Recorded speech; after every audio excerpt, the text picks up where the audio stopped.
जय आरसीएम। मेरा नाम विनय विरोधिया, मैं विजय विरोधिया जी का बेटा हूं और आज मैं यहाँ सिर्फ एक बेटा बन के नहीं बल्कि नेक्स्ट जनरेशन का एक हिस्सा बन के आया हूं।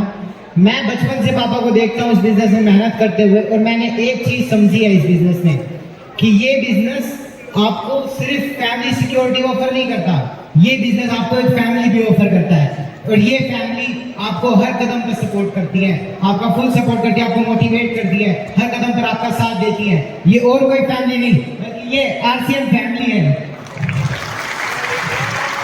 और मैं अब प्राउडली कहना चाहता हूं कि मैं इस आरसीएम फैमिली का एक हिस्सा बनने वाला हूं। जय RCM, thank you very much.